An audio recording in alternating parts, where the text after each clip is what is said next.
Hola, sigueu benvinguts a un nou episodi del podcast de Cubot, el podcast on ens dediquem a explorar les tecnologies que avui estan definint com viurem en el futur. I avui he entrat a una universitat, a la Universitat Internacional de Catalunya, per trobar-me amb una doctora matemàtica. Abans d'entrar en els detalls de la persona que estic a punt d'entrevistar, però, com sempre, anem a validar si realment aquesta persona que estic a punt d'entrevistar és humana o és un robot, perquè, com sabeu, aquí sempre tenim el compromís d'entrevistar només a humans.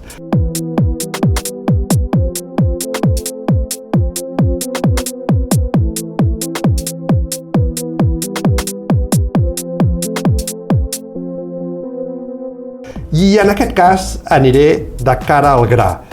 L'entrevistada és una humana perquè els robots, ja hem dit en alguna vegada en altres episodis, els robots només saben fer allò o tenen coneixements d'allò que nosaltres, els humans, els hem transferit prèviament. I avui la persona que entrevisto és d'aquestes persones que li recau al damunt de les seves espatlles la responsabilitat de definir com seran els nostres robots del futur.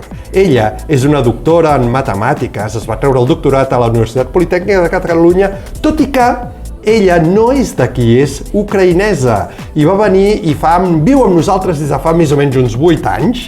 Com deia, ella és doctora i dedicada, especialitzada a data d'avui en temes d'intel·ligència artificial. També en molts altres temes. He explorat una mica papers científics que ella ha escrit i, sincerament, no m'atreveixo a traduir perquè és que els tradueixo i continuo sense entendre ni de què pot anar aquell paper. Potser ens ho explorarà una mica. Ella es dedica a la intel·ligència artificial, és una de les grans expertes que tenim avui al nostre país, encara que sigui adoptada i acollida, del qual n'estem molt contents, i a més, recentment ha compartit amb tothom que està fundant una nova empresa dedicada a una cosa que es diu el Deep Learning. El Deep Learning és allò tan fantasmagòric i que espanta a molts, que es dedica o que aconsegueix que els softwares per ells sols siguin capaços d'aprendre. I per tant, no es tracta de programar allò que han de fer, sinó els programen perquè aprenguin a fer coses. Cosa que ens pot fer molta por o molta il·lusió. No ho sé.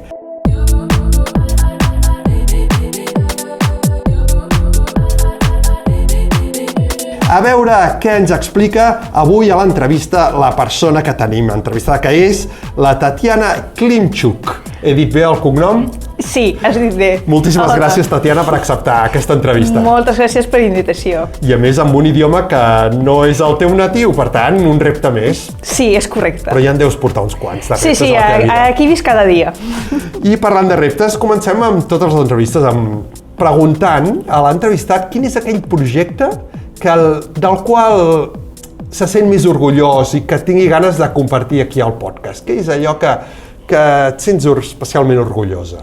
A veure, jo treballava 5 anys en una consultoria tecnològica i he fet moltíssims projectes diferents per clients d'aquí de Catalunya, sobretot d'intel·ligència artificial, que estic orgullosa de cada del projecte, perquè eren diversos, eren molt novators. Vam provar totes les eines del State of Art, es diu, és de les publicacions aquestes últimes que van sortir, vam provar-ho i realment eren molt interessants. Però del que comparteixo ara és el meu nou projecte, del que has comentat, és la nova empresa que crec que és el meu projecte més important de la meva vida fins ara. Ara mateix, amb molta il·lusió, m'imagino, oi? Amb molta il·lusió, sí, i és aquest projecte d'automatització dels processos de diferents empreses, dels diferents sectors, amb Deep Learning, amb la intel·ligència artificial. Per explicar superràpid, que moltes empreses... Perdona, com es diu l'empresa?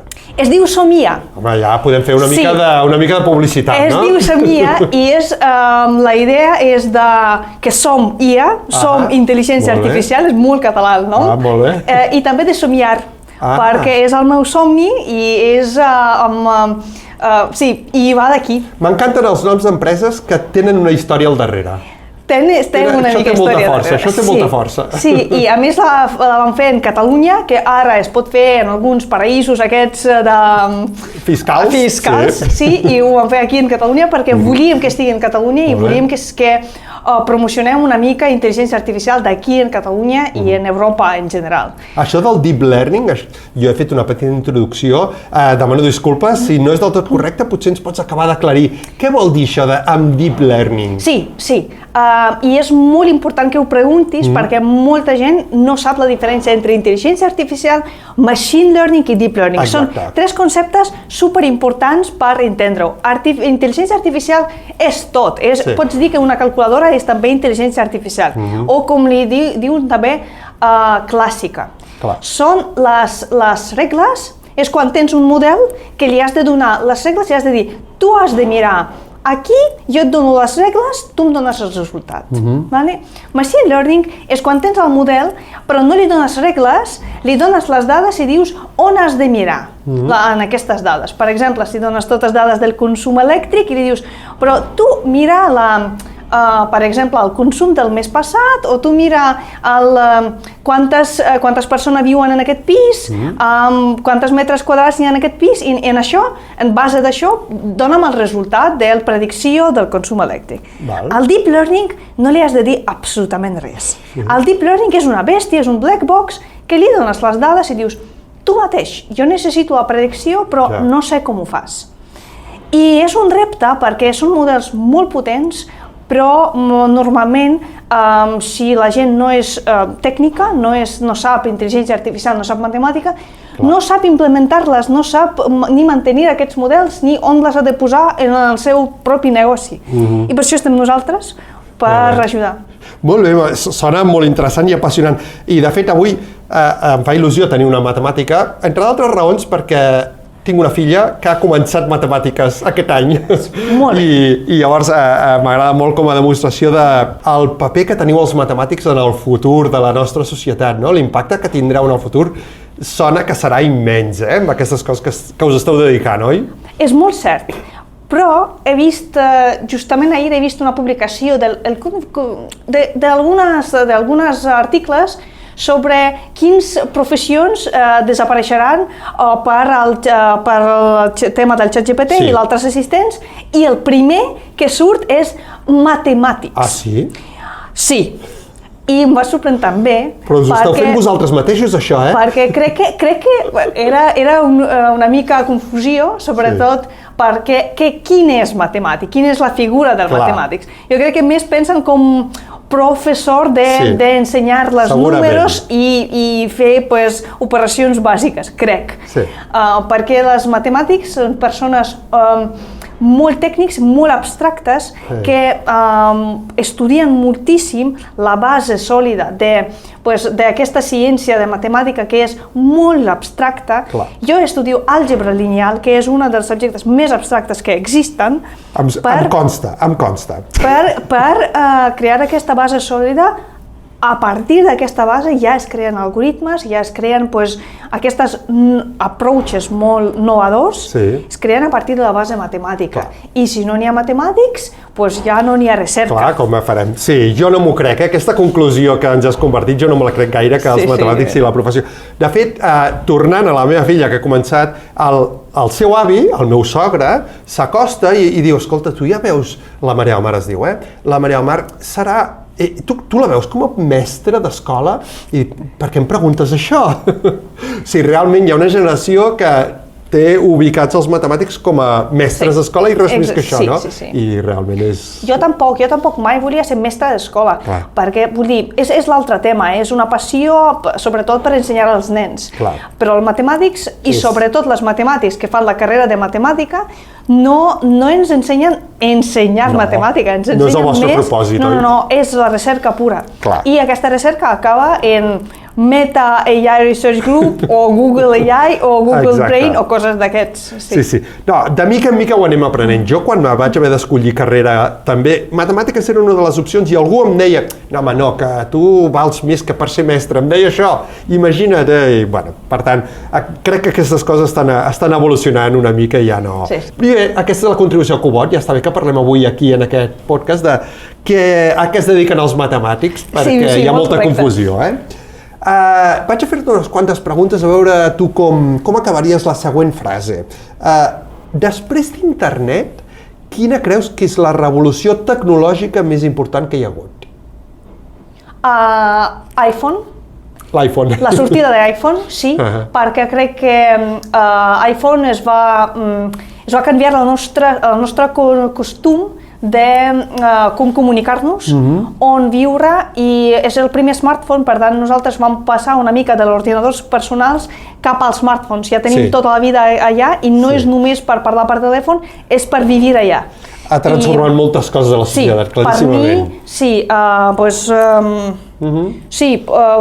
Era sortida del primer ordinador personal, sortida d'internet i guerra dels navegadors, després iPhone i després el ChatGPT. Sí, no? La intel·ligència artificial, el deep learning, tot això també creus que tindrà un impacte equivalent al que ha tingut l'iPhone a les nostres vides? Sí. De forma diferent, suposo, perquè l'iPhone és una cosa que ha entrat a les nostres butxaques. Sí, el ChatGPT és com l'electricitat. És una cosa que canviarà moltíssim la nostra manera de fer coses, d'aprendre, d'estudiar. Em sembla ara la comparació que has fet com l'electricitat. És molt potent aquesta comparació. Vull dir, quan va arribar l'electricitat va canviar el món radicalment, no? Sí, i va generar molta por.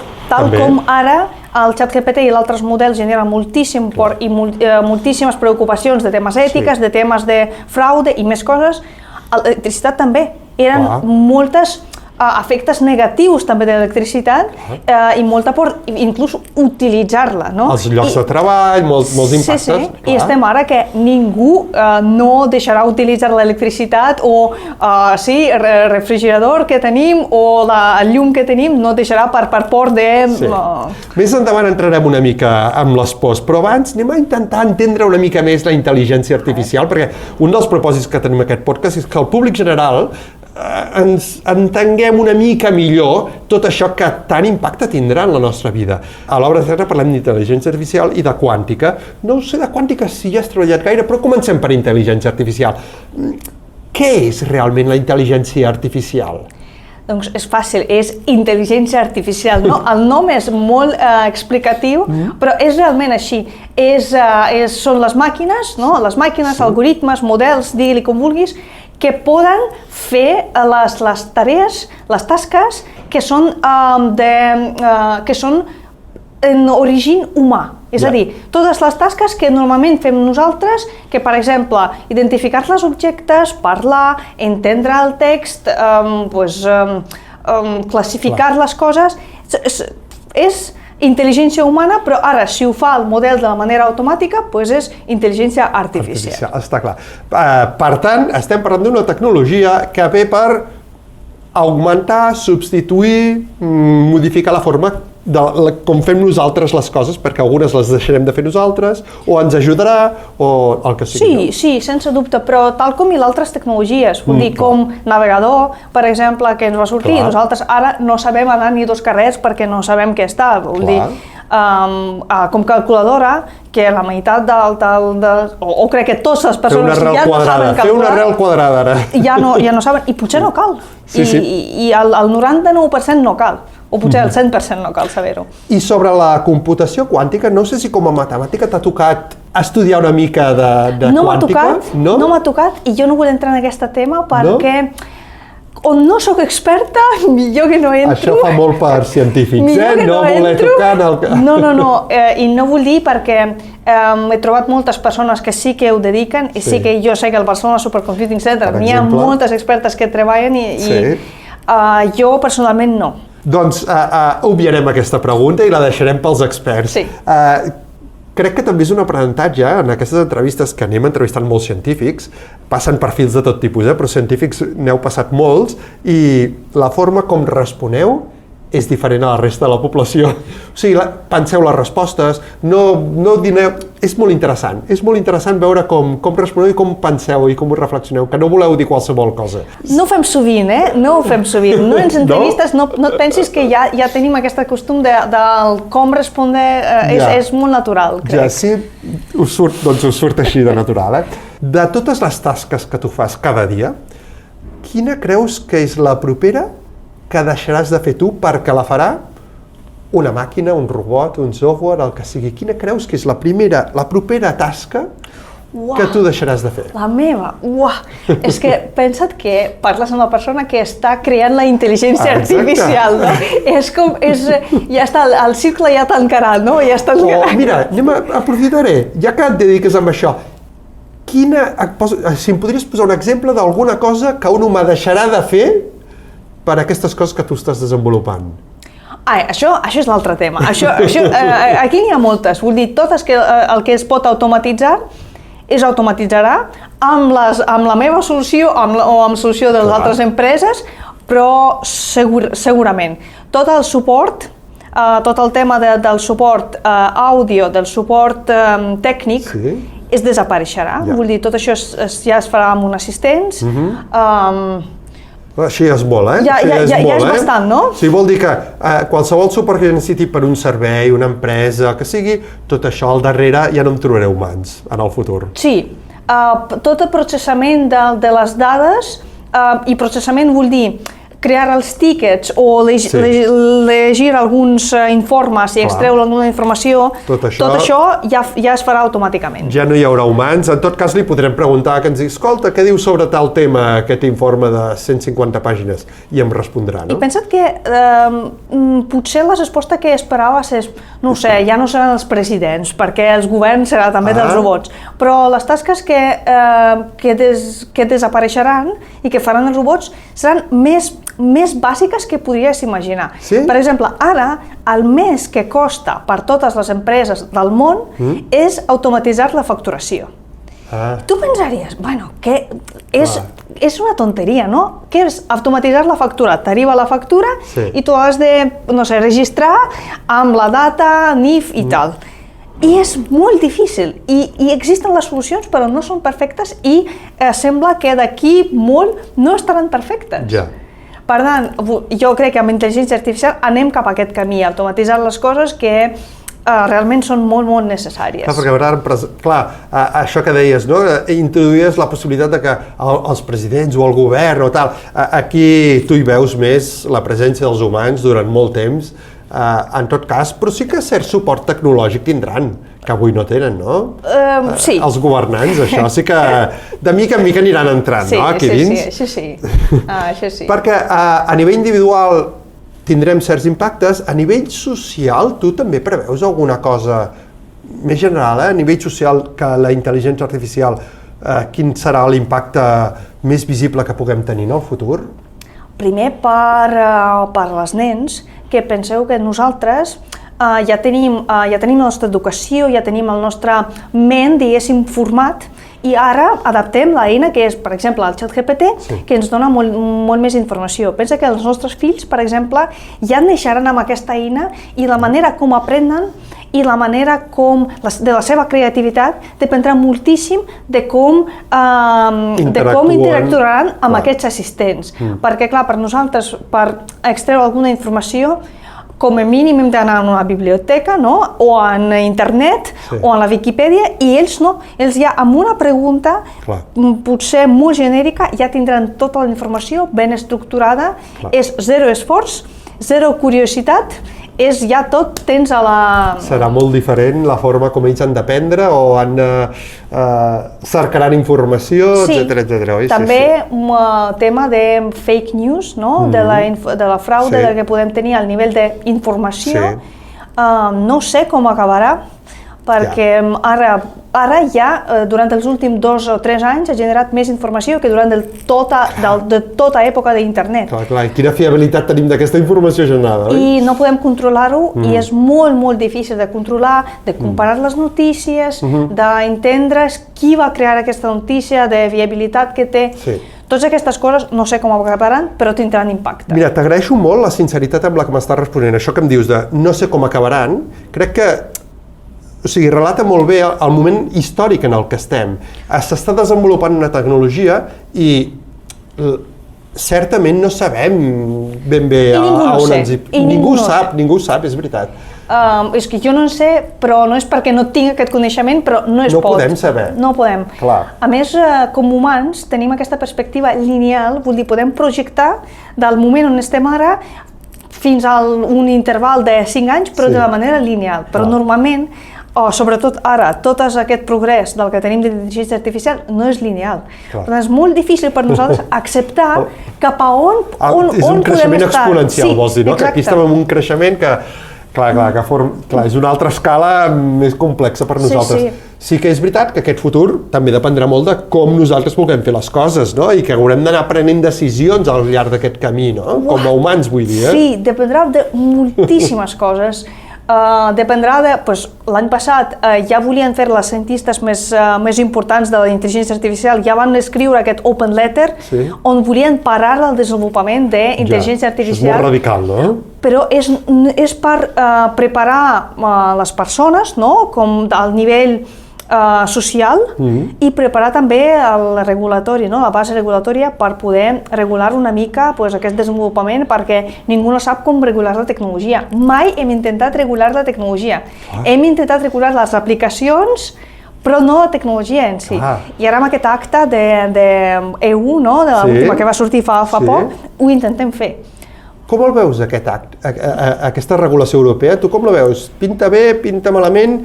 Perquè això ens és molt difícil a nosaltres, de fer-nos una idea d'això. Són 400 i pico pàgines, Déu-n'hi-do. Jo no ho he llegit tots, òbviament, jo he llegit les extraccions del que semblen importants, però tampoc soc experta legal i no sé avaluar bé. Sé que com l'emprenedora, sé que per les empreses que a més treballen amb la intel·ligència artificial, això produirà més problemes més burocràtiques. Sí, clar. I potser més competició amb altres països fora d'Europa que ja no tenen aquesta base. Això pot ser un problema per a Europa, clar. Problema no, és la competitivitat, no? Exacte, la competitivitat, com ara estem en una race, no? Amb la Xina i amb Estats Units. Bueno, sí, i per sort que tenim Mistral, que era a França, que no sé com van sortir, que ja tenim en Europa, és l'única hub, l'única base d'intel·ligència artificial. D'Europa hauríem de convertir-nos en aquest hub d'intel·ligència artificial com Barcelona, com en Alemanya, com en França. El que estem fent és donar més base regulatòria d'una mica baixar el ritme i no deixar-nos fer alguns algoritmes, que ho veig bé, d'altra banda, ho veig bé perquè sí que s'ha de regular. Però... És una balança això que és difícil de trobar el punt adequat, Sí, però després tothom que té un iPhone, l'iPhone es integrarà amb un Gemini o el que sea, o el xat GPT, i o bé a l'Europa no ho tindrem, per tema de protecció del regulatori, o la tindrem de manera no oficial i els nostres models que podrien ser tan de bons no utilitzaran aquestes empreses i perdrem benefici. No seria una bona notícia tampoc. Tema complicat, M'he explicat, no? És com més o menys, bueno, has explicat la complexitat del que és això, o sigui que és difícil de... Però també t'he de dir que com la ciutadana m'agradaria tenir regularització i agraeixo moltíssim a Europa que fan tractament de les dades, que ens pregunten si poden gravar les nostres cares i tal, perquè el risc sí que existeix i és molt, molt real. Doncs queda anotat. De fet, ara, mira, estaries d'acord amb una frase que digués, ara que estem introduint el tema de la por i això, els robots un dia es rebel·laran contra els interessos de la humanitat. Hi estaries d'acord? No m'agraden les preguntes que ja esperen la resposta com sí o no, perquè són molt provocatoris. Jo no en sé, no tinc la resposta. Crec que no, per la meva opinió, perquè la idea del que tothom, com nosaltres, com desenvolupadors, estem desenvolupant la IA, amb la idea que siguin nostres assistents. Sí. I que ens ajudin de fer millor les coses que estem fent. I el que estan fent són les tasques, no són les nostres feines ni les nostres vides.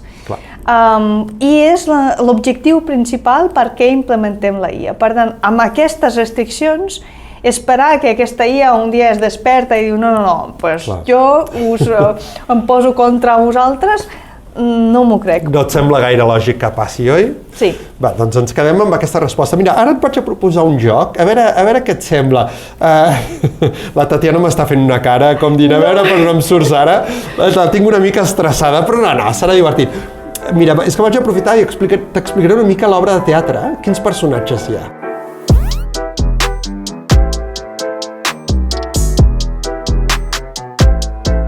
I vull que pensis quin d'ells et sents reflectida. A veure. Val? Jo et dic, mira, tenim per exemple, per començarem l'Eloi Mas.